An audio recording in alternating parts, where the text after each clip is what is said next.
president has decided that he wants a deal on Ukraine. He wants it in the worst possible way. And my experience is when you want something in the worst possible way, that's usually how you get it.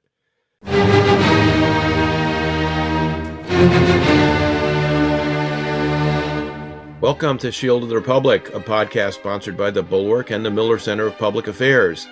I'm Eric Edelman, a non-resident fellow at the Miller Center, Bulwark contributor, and I'm joined by my partner in all things strategery, Eliot Cohen, who is professor emeritus at the Johns Hopkins School of Advanced International Studies and a contributor to The Atlantic. Eliot, how are you today?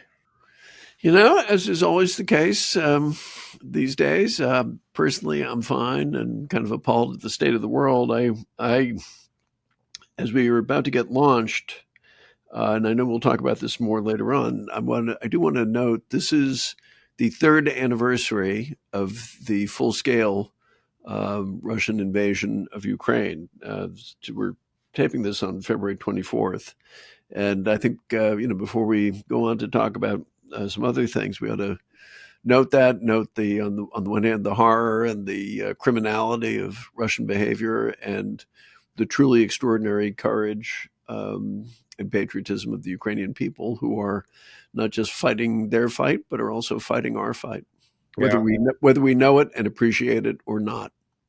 I agree, and we'll, unfortunately have to note that the occasion has been marked by one of the more disgraceful episodes in American diplomacy, which was the UN vote today on the resolution marking the third anniversary. We'll get to that in a minute, but it's very hard in the Trump era, to keep track of everything. The Steve Bannon famously said they were going to flood the zone with shit, and they're certainly succeeding at that. In fact, as I might have said in an earlier part of my career, they're over-fulfilling the plan, which is bad, I think, from their point of view in some sense, because I think it also gets in the way of whatever kind of consistent message they're trying to send to the American public, and that might be good for those of us who are opposing them or opposed to them.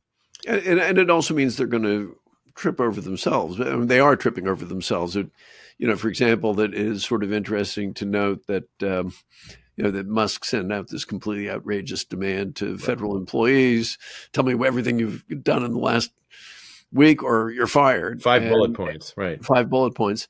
And Kash Patel and Hegseth and actually a bunch of other heads of federal agencies said, no. We have our own procedures. Now, that doesn't mean they're nice guys who actually care about their employees, but I think you are seeing some of the inevitable internal dissension. I would just add the gang leaders fighting among themselves. Yeah, I would just add to that. I don't know your experience in government, but mine is both when I'm personally in it, but actually more from observing things, that even when you have a reasonably homogeneous administration composed of people who are serious and skillful and above all experienced and sane, people still end up really hating each other and stabbing each other in the back in ways that are kind of hard to believe. And it's partly just because of the nature of the pressure cooker. But when you have a bunch of characters like these, you can very quickly expect them to begin acting like the inhabitants of a viper pit. And I think you're just beginning to see a little bit of that, but I'm sure there will be more of that. I mean, I'm sure there will be ice picks going into kidneys all over the place over the next 4 years. Yeah. I mean, one of my observations about Trump 2.0 versus Trump 1.0 is that, to your point, in the first Trump administration, there was not backstabbing, there was front stabbing. I mean, people were, picking up the phone and calling Maggie Haberman or Jonathan Swan directly. The president was doing it. Others in the administration, carrying out all sorts of internecine warfare in the pages of the newspapers.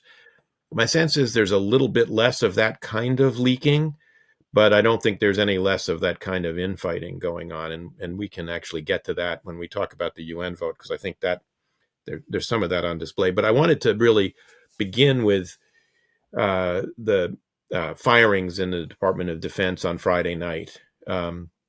You've written about that in the Atlantic, and we'll put your article in the show notes for our listeners and viewers. I made a brief appearance on PBS News Weekend on Saturday evening to comment about all of this. You wrote, quite powerfully about the potential impact of all this. I would just want to say a couple of things. One, first of all, C.Q. Brown is one of the finer military officers that I have, had the pleasure of dealing with over my, time in government. I got to know him a little bit over the past year and a half in my capacity as both a member of the Defense Policy Board, but also a co-chair of the National Defense Strategy Commission. For an administration that purports to want to prioritize the Indo-Pacific and emphasize the need for innovation, he was the perfect, senior officer to have in the position he was in as the chief military advisor to the president, as chairman of the Joint Chiefs.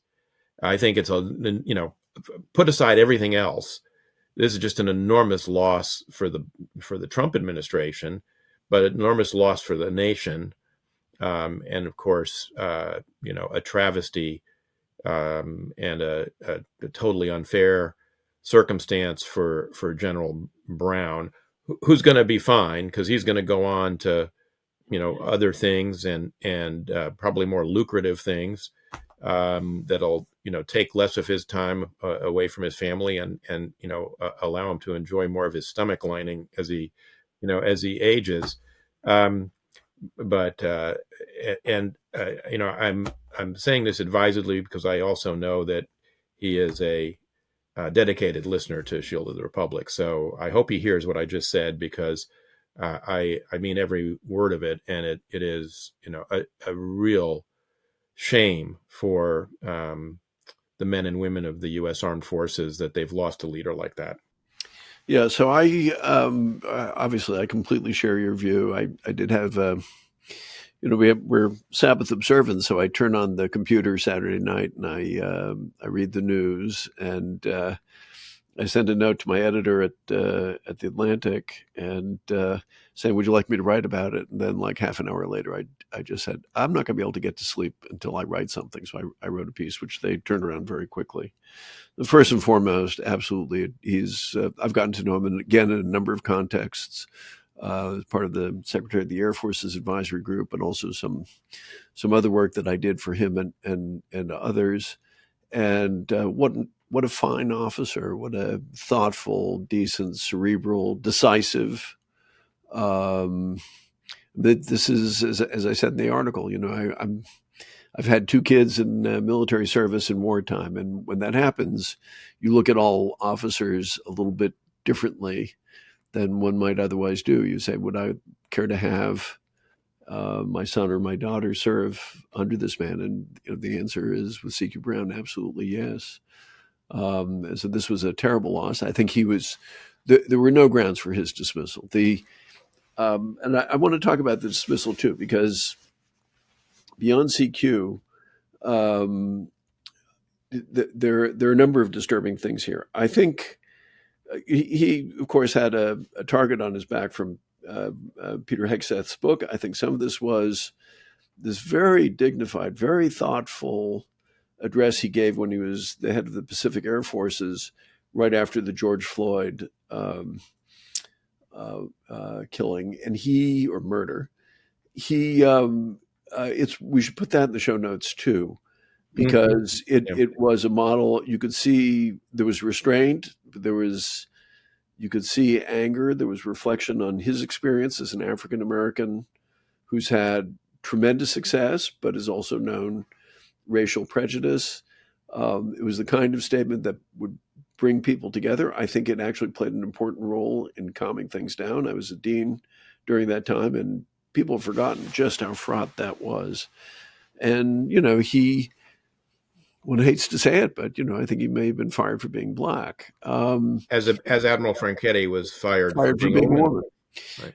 And then, as our listeners probably know, so he was fired. Admiral Franchetti, General Slife, who's the vice chief of staff at the Air Force, and then three of the top judge advocate general officers of the Army, Navy, and Air Force. And that's quite sinister because, Right.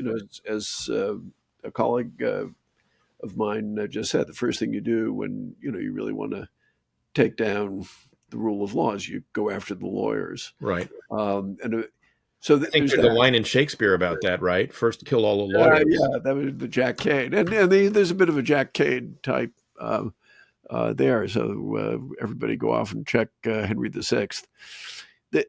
I want to talk a little bit though also about what this says about Hegseth, who I think the Secretary of Defense, who I never thought much of, but this was contemptible in many ways. So one way in which it's contemptible is, like you, I've been in the position of having to fire people.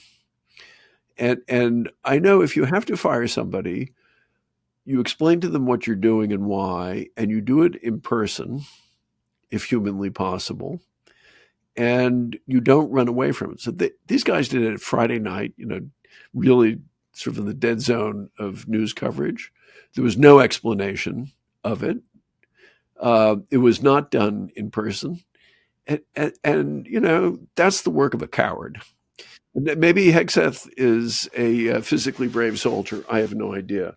But this was leadership by cowardice. And I think, people who've been in organizations in tough times would recognize that's what this is.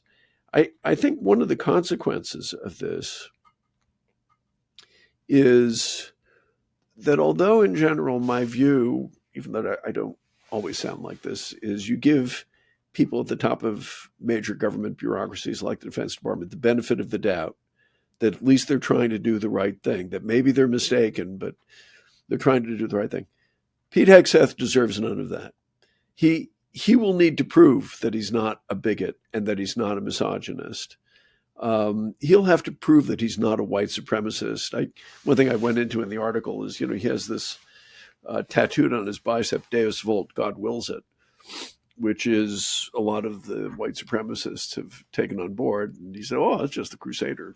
Yeah, well, let's talk a little bit about what the Crusaders did when they took Jerusalem. They spent 2 full days killing every Muslim and Jew they could get their hands on, including the women and children. So I think it permanently tarnishes him. Yeah, I particularly appreciated your quotation from Thomas Asbridge's History of the Crusades about what happened when they sacked Jerusalem. Yeah. Stephen Runciman's 3-volume History of the Crusades also has a pretty gory account, of that episode as well. So I was glad you did that. Well, thanks. The main thing though is just I suspect he does not understand any of the things that I just said. Right. Sure doesn't. But I think they will come back to haunt him. I really, maybe that's wishful thinking, but I think so. Don't you? Do you? I agree. For absolutely no reason given. Both Hegseth's comments and the president's announcement, basically, had a lot of positive things to say about Franchetti and General Brown, but without any explanation whatsoever for why they were relieved. And therein lies, I think, the message itself, right? Which is, it's, as you and I were saying earlier, in part, it may appear to be, a firing based on race and sex. You could certainly draw that conclusion from Hegseth's comments in his books about this. But it also basically suggests that since there was no cause, unlike the apologists have been full of red herrings about, Stan McChrystal got fired by Obama, or Obama didn't let Mattis finish his term as CENTCOM commander, or MacArthur was relieved by Truman. For a reason. They were all relieved for cause, for a reason. And here, I think the unstated reason is I want to install personal loyalists. And that's reinforced by the point you made about the firing of the JAGS. And that, what I said on PBS is what's troubling about this is that, military officers don't swear an oath to a president of the United States. They swear it to the Constitution. And the JAGs are there because we're not like the Russians to make sure that orders are legal, that they reflect the Uniform Code of Military Justice, the laws of armed conflict, the Title 10 statute that in the U.S. Code that outlines the roles and responsibilities of the U.S. military and the civilians in the Department of Defense, the Constitution, and whatever treaties we are, signatories to, and to which, we are obliged to follow. Hegseth made it quite clear. We don't want anybody to give us an interpretation we don't like of that. Right. By the way, one of the things that will, one of the consequences of this is, as you and I both know, and Shakespeare, among other things, talks about this too. When you're actually in a war, there are violent emotions that are released.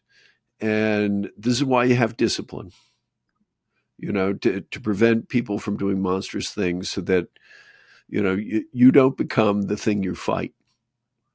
And this is, Hegseth resented legal restrictions. He believes that war criminals should get the, absolutely the benefit of the doubt. And this is... And played a role in Trump's intervention in the first term in a couple of cases, right. Exercising, I think, unfortunately, command influence that ended up, overturning a number of convictions or ending some cases before they got to even the trial. And there will be service members, unfortunately, who will take advantage of that and who will do dreadful things. And that's on them. We should also just mention one other thing before we move to the next issue, which is his replacement. So apparently, the news stories today are saying that one possibility was Michael Carrillo, the very, very competent Central Command commander, extremely who's done an exceptional job. I agree, but in many ways, and actually would be a very, very good chairman. And instead, what they did is they dipped down into the ranks of a 3-star who has had actually 7 years when he was a National Guardsman, who is apparently a talented officer, and I don't doubt that. He was an F-16 pilot, who then has really spent most of his time in special operations and as military advisor at the CIA. That is not, and you're allowed to do that by presidential exception only. I mean, the norm is, the law actually says it's supposed to be either a service chief or one of the combatant commanders, which makes sense. So in other words, or vice chairman. Or vice chairman. So this is, in other words, that you've had people with very, very serious experience at the top of the military managing these vast organizations composed of hundreds of thousands of people. That is not the world of special operations. It's a really important point. I've been getting emails actually from British friends who read the piece and said, you're absolutely right. Said one of the problems that the British Army has had is that, the Special Air Services had a undue prominence in terms of people who became chiefs of the general staff. And the result is conventional war fighting really fell by the wayside. So with all due respect to General Kane, he is not qualified for this job, A. And B, fairly or not, the suspicion of being a political general will always hang over him. Right. And once again, he will not deserve the benefit of the doubt. Yeah. Yeah, I don't know General Kane, so I really can't comment, but I take your points, in terms of background and experience, in terms of what is needed for an era of great power, competition and the kind of war we're seeing play out, both in Europe and to some degree in the Middle East as well. Yeah, well, Move on to happier things. Not. Well, I'm not sure there's anything going to be happy in today's discussion. So, uh, as part and parcel of a general reorientation of U.S. policy away from supporting Ukraine as long as it takes, President has decided that he wants a deal on Ukraine. He wants it in the worst possible way. And my experience is when you want something in the worst possible way, that's usually how you get it. And today we saw this example of the UN General Assembly resolution that's been passed every year since the war began, condemning essentially Russia. There have been, a number of countries, supposedly the so-called global South, who have voted against this, but the U.S. has always voted with its European allies to condemn Russia. The U.S. attempted to pressure the Ukrainians to drop the language in the resolution that labeled Russia as an aggressor. And they were unable to get the Ukrainians to do that. They tried to offer a substitute resolution, which would not have named Russia as the aggressor. They couldn't get enough votes for that. And they then ended up voting against, not even abstaining, but voting against the resolution with Russia, which thanked us for our vote, Eritrea, Nicaragua, North Korea, Belarus. I mean, this is the company we're keeping, in the UN. I mean, I weep for my country when I think that's who we march with.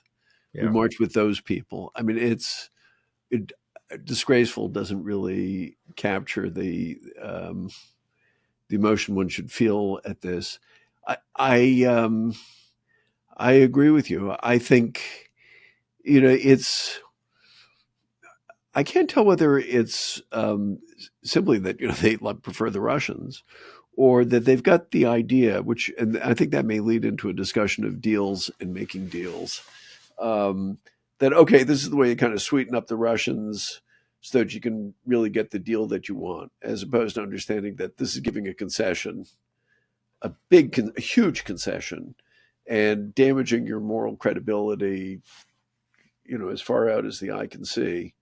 But whatever it is, it was shameful. It may have been personal pique at the Ukrainians, at Zelensky. With this administration, will never underestimate the amount of the role that personal pique plays with these guys. Look, one can say, and you see some anonymous voices in the press saying, "Well, Zelensky really misplayed Trump." And I can see that. I mean, Zelensky's comment, particularly the one about Trump, as true as it was, that Trump is living in a kind of sea of Russian misinformation and disinformation. It was absolutely pressing a button that we know sends Trump, into the overhead, with the essentially allegation that he's a Putin puppet. It allows him to indulge his, the Russia hoax nonsense that he, has been inveighing against since almost the time he took office in early 2017. What struck me about this, before we get into the deal making part of it and the negotiating, pros and cons of how they're handling this, it struck me that Mike Waltz and Hegseth both had enormous difficulty kind of, dealing with the question of, well, is Russia the aggressor? I mean, this is like a very straightforward question. I mean, and there's just not any doubt about it.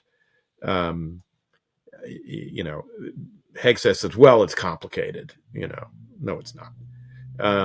Waltz basically kind of misdirected and said, well, who would you rather have negotiating on behalf of Ukraine with the Russians, the greatest deal maker who ever lived? And Marco Rubio's comments just in general have been, have been totally out of character for everything we've seen him, say since he came into the Senate in 2010 and onto the national stage, right? I mean, he was talking about his experience as a child of Cuban immigrants and the importance of democracy and freedom in American foreign policy. He was, kind of a neocon. Now, I want to say this, which is my suspicion, and what I have heard from some people, is that Waltz and Rubio remain actually relatively well disposed to Ukraine, that the way they talk with Europeans behind the scenes is quite different from what we've seen in public. And that obviously these comments that we're seeing on Fox, for the most part, but not just Fox, are intended for an audience of one.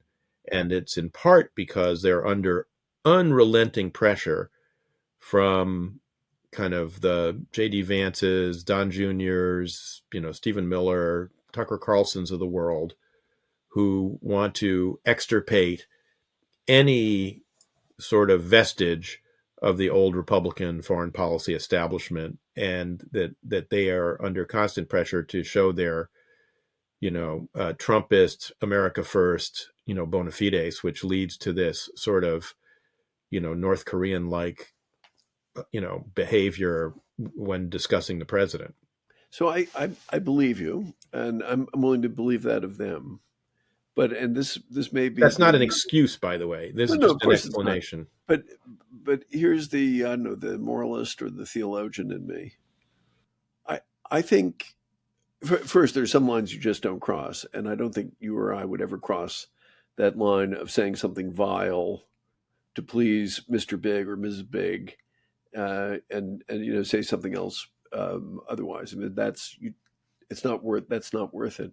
But I genuinely believe that for the Rubios, and we both met with Rubio. I've never met Hegseth, no loss.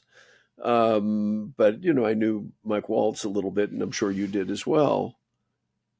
You do this. I think you do damage to your soul. You really do. I think you will not come out of this a completely whole human being. There's a part of me which just hopes that at some point their children will grow up and read about this, and in their early 20s confront these people and say, how did you possibly do that? And I think it's particularly as you get to a certain age, a good guideline is this the kind of thing that my kids or my grandchildren would be ashamed of?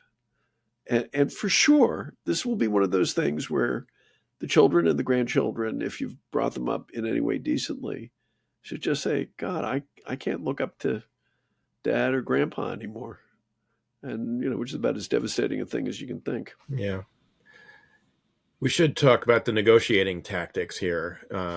Yeah, such as they are. Yeah. First, just preemptive concessions, just as a general rule, are never a good negotiating tactic.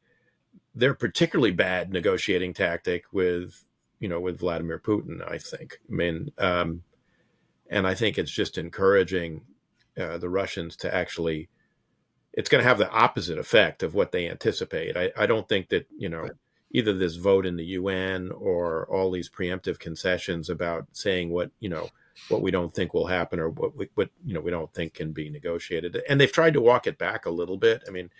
The president today was saying, I hope Ukraine gets some of its territory back in negotiation. But it's a little late. But so let's you and I talk a little bit about this, because look, life is filled with negotiations. Trump is a developer kind of guy. He's got Steve Witkoff, who I believe is a perfectly competent real estate lawyer, or at least so I'm told.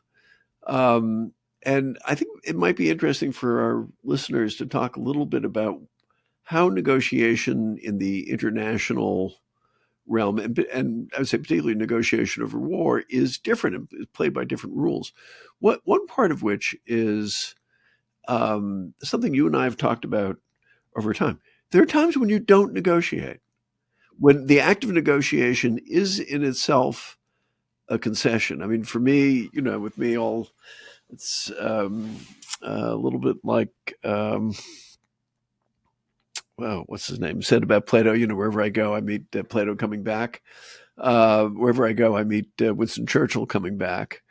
It was what's his name, Alfred North Whitehead, yeah, who said that about Plato. Churchill did not want to embark on any negotiations after the fall of France, and it was really kind of coerced into responding to a feeler that came, I think, through the Italians. It was from the Italians. It was from Ambassador Bastianini, who was the Italian ambassador in but because he knew that the act of negotiating with Hitler after the fall of France would be problematic. Or think about Lincoln dealing with the Confederacy. He was not going to negotiate with rebels, and absolutely right. It's not that either of them were averse to deals. Right. Churchill helped cut the deal with Michael Collins. He was perfectly willing to negotiate with the Soviets. But there are times when the act of negotiating is itself a kind of concession. Yeah, and you and I have actually taught this case, so it's a little unfair, but it's not unfair. It's our podcast. Yeah, well, but just I think it's worth sort of reminding listeners and viewers what the circumstance Churchill found himself in May of 1940, which is that he was nobody's first choice to be prime minister. He became prime minister because he had been for 7 or 8 years, the most consistently anti-German voice in British public life, and warning about the dangers of Hitler. The Tory party's first choice after Chamberlain resigned, in the wake of the collapse, was Lord Halifax, the foreign secretary, who became foreign secretary, but Halifax, who had been an arch-appeaser. That was their first choice. This is after the debacle in Norway, actually. This all happens. So Churchill is, he's prime minister, but he doesn't have command yet of the war cabinet. And he's got Chamberlain, interestingly, in the cabinet as Lord Privy Seal, if I remember correctly, I think, in the cabinet. Yes, I think so. So what's very interesting about it is Churchill actually, he doesn't immediately say no to Bastianini's proposal. He actually allows a debate, in which actually Halifax makes the case for, maybe we ought to talk about this. And, in the end, Chamberlain, maybe because of bitter experience, ends up supporting Churchill, and they shut it down, and there is no, they don't go ahead and negotiate that. And of course, part of what Churchill's worried about is that if the Americans see the Brits, negotiating, they'll be, less inclined to support Britain. And he's worried about British morale too. The part of Churchill's genius was he was able to convince everybody that, as he once said, that it was the British people who had the lion's heart. He was just privileged to give the roar. But in fact, the Brits were of two minds. And in other words, he understood what he understood, to kind of go back to the original issue, is he understood negotiations are a political act.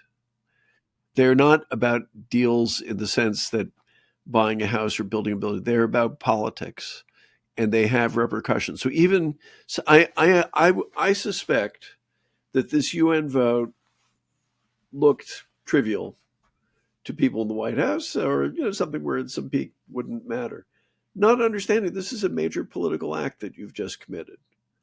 And the same, this also ties into what we were talking about with Pete Hegseth. I don't think he understood that what he just did was a major political act. Yeah, Trump just, today in a meeting with Macron afterwards, when they were doing the press conference, I saw a clip of it. I haven't seen all of it, but he said, "I do deals. That's what I've done deals my whole life. This is what I do," and of course he's the author of The Art of the Deal. But when you read The Art of the Deal, you realize that this is not anything like any international negotiation you or I've ever been a part of. And lack of preparation, which is, I think, never a good thing in international negotiations because details really do matter. By the way, he's not the only one who, I think, can, fall afoul of that. I mean, I think there's no small measure of some of the problem we have with Taiwan right now over the fact that Henry Kissinger and Richard Nixon really didn't care about the details of the Shanghai Communique. They just wanted it to get done so they could have their visit and have the diplomatic triumph. That's always dangerous, I think. The other thing that the kind of warning bells went off for me was the comments that Witkoff made about the time he spent in Moscow with Putin. Apparently a lot of time with Putin alone, with no Ambassador Tracy, who you and I both know, who was actually a first-rate diplomat, who might have been able to be useful to him in kind of reading body language and listening to what he said, what Putin was saying in Russian, which might not be precisely what the interpreters are telling Witkoff it is. There are a lot of reasons why, but walking away saying he was trying to kind of he didn't say it quite this way, but trying to make friends with Putin, which does put one in mind of many of the British. I was thinking of Lord Londonderry, who tried to make friends with Hitler. I think it's a temptation of political leaders, particularly, and I have to say, in the American system. I mean, the Brits fall for it too. I mean, Chamberlain fell for it in a big way. That you're convinced that I've established personal rapport with the chief, with the guy on the other side. We can do a deal. And sort of not understanding that, particularly when you're dealing with a dictatorship, there is no personal relationship. That's manipulation. That's right. He doesn't actually like you, right? Or care about you. Right. He couldn't care less about you. But if you think about real estate dealing, I may have to do another real estate deal with that guy, and it's better if we can go out for drinks, right? And talk about our families, and that makes it all the better. And it's just not the way it works. And also, I think these guys don't understand how thoroughly outclassed they are by something you and I have talked about, the fact that Putin is a KGB thug, well-trained as a case officer, used to manipulating people, very experienced at it, and very good at it. And, I also think there's a kind of cockiness that you see particularly at the beginning of an administration, which I've actually picked up from, I don't have many sources inside this administration, but I've sort of picked it up indirectly from a number of people. These guys really feel, Biden people were completely incompetent. That's a very normal sort of feeling. And we've got this. We know exactly what we're doing. That is always, I think, a recipe for disaster, because if there's one thing that you can be quite sure of when you come in to a new administration, you don't have it all, and you're actually riding for a fall. It's just you're not quite sure what fall you're riding for. Yeah, I mean, first of all, there's a long history of unanticipated crises and mistakes in first years of administrations. Actually, the first Trump administration was rather remarkable because I don't think that really did happen. At least not in a serious way. There might have been it might have been various pratfalls, but there was no Bay of Pigs. It was a relatively benign international environment for the first 4 years, yeah. And he was fairly timid about it too. I think one difference is Trump rather comes in thinking that he can really remake the world now. Yeah, master of the universe. Yeah. So, no, let me ask you one last question before we move on to our last topic. Having said all this, do you hold with those whose fundamental interpretation is, okay, we're just betraying Ukraine, that's it, it's all over? Or do you hold with those who say, this is very bad, these guys have no particular emotional feeling for Ukraine, But the kind of deal that they want at the end of the day is not one that simply sells Ukraine down the river, A, and B, the Russians are likely to overplay this. And when they do, we'll try to find some way to bring them up short. So which of those two schools do you fall into? I'm not sure I fall into either school because, I mean, I think, as I was kind of suggesting earlier, I think there are people who really do just want to sell out Ukraine Yeah. and don't give a shit. Sort of the Tucker Carlsons. Yeah. And the JD Vances and the, Don Juniors and whatnot. I think there are other people, more responsible people like Rubio, like Waltz, who are trying to make a silk purse out of a sow's ear. They're trying to use. I mean, I think they're. I think they're making a mistake, but I think they, and maybe Besant too. I don't know Besant well enough to make a judgment since he's been playing a role here in this, rather repulsive, sort of extortion racket that we're running with the Ukrainians about their natural resources. Now, of course, Zelensky opened the door to this, right? I mean, this was originally their idea. This was originally their idea, but it had a different kind of valence. The idea was continued assistance will give you access, to this stuff. And in Trump, with Trump, who, the great deal maker, this has become, I can't believe the idiots in front of me, before me gave away all this stuff to the Ukrainians. I want to get it all back. I want to be paid back. And we're going to it's become just extortionate and, sort of the worst kind of blackmail you can imagine. I don't know about Besant, but I think Rubio and Waltz are saying, look, we got to get a stake in this. I think they're being genuine when they say if the U.S. has a stake, somehow that will, substitute for a hard security guarantee. I think that's fool's gold. And I don't think it will actually wash or work. But I also think the Russians are likely to overplay this, in part because they're being given so many concessions up front. Yes. That I think that they think they're going to, be able to get much, much more. And I do think there are people telling the president, look, you run the risk here that if you provoke a collapse in Ukraine, it will be much worse for you than even Afghanistan was for Biden. Yeah, and I agree with that. And I do think Trump cares about that because it affects him politically.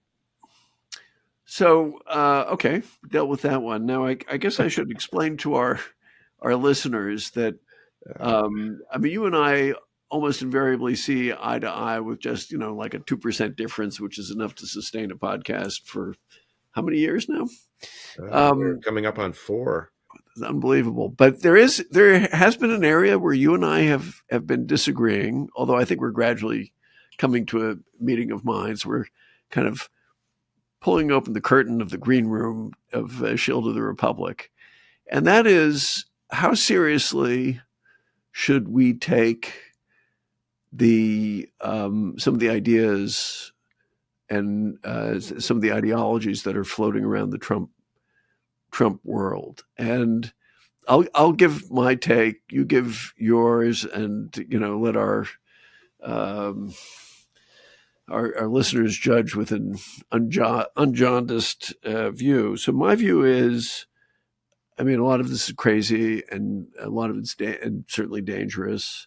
Some of it has some nub of things that are real, but I think we have to take the ideas seriously. I think there are several different streams out there, from kind of techno-futurist Muskism to kind of autocratic, anti-democratic, sort of very dark impulses that are anti-liberal in the most profound way. There are some streams which are purely and simply kind of reactionary. Others which are sort of, people who are refugees from a liberal world. So those are my rough categorizations, but I think we do have to talk about them, and at least that's my view. Why don't you give me your take?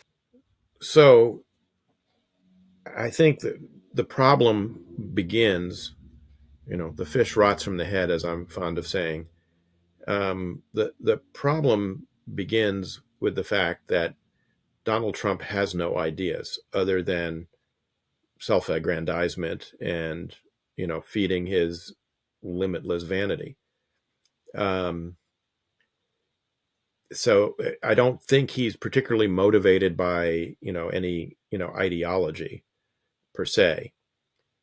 What that means is I think there are a lot of people around him who have their own ideas and try to Yes. kind of create a intellectual veneer, although I've been using the word intellectual very advisedly. But so I mean, there is, for instance, Steve Bannon. And I think Bannon is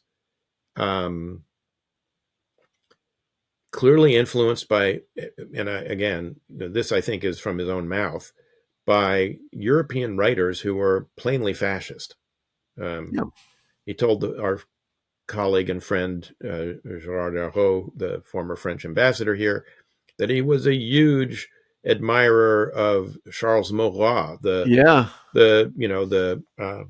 ideologue of Action Française, a kind of proto-fascist movement in Third Republic France, who narrowly escaped execution after liberation on the grounds that he was mad.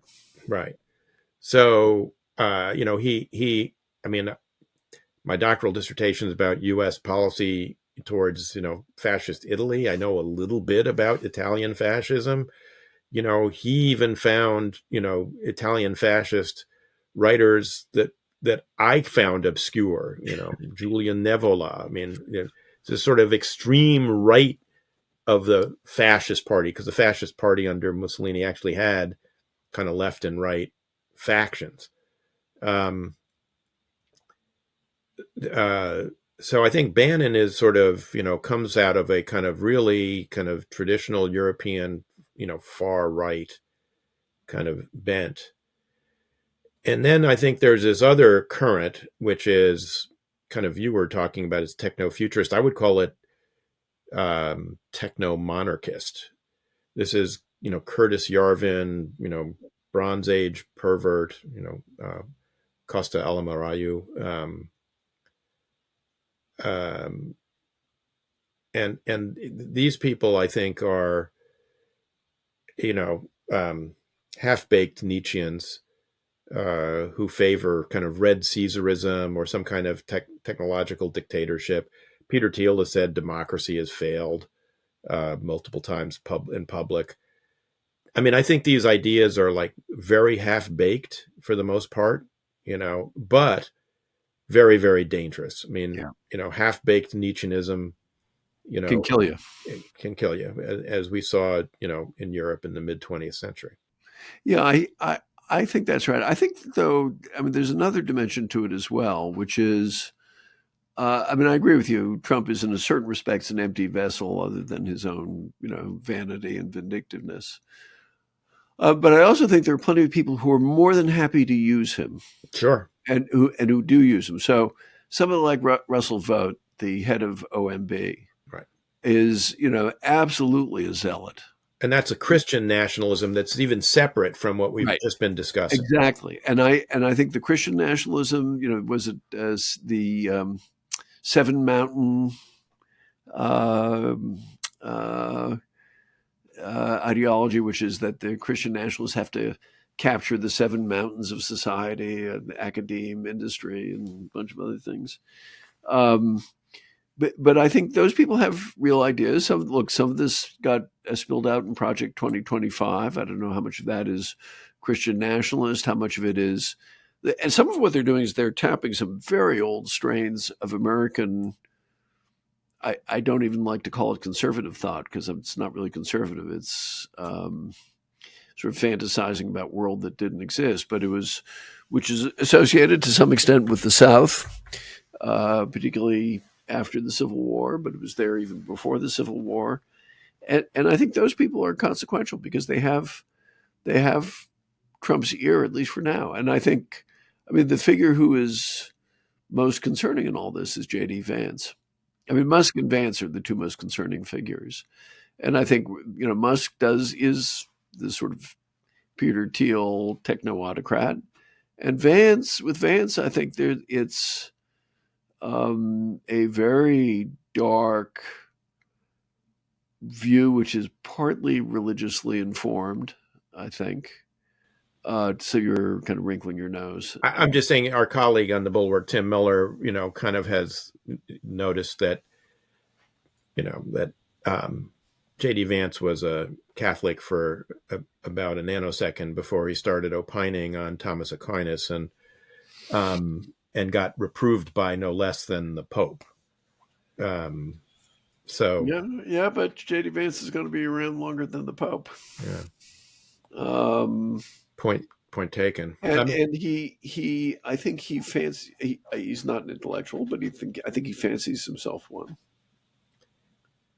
I agree with that. I mean, he's a faux intellectual, and I think he's also very ambitious, and clearly has been, because he spent time at Silicon Valley as a devotee of Thiel. He knows Curtis Yarvin. They've talked. He clearly has himself talked about many of the themes that Yarvin does. The sort of this idea of red Caesarism, and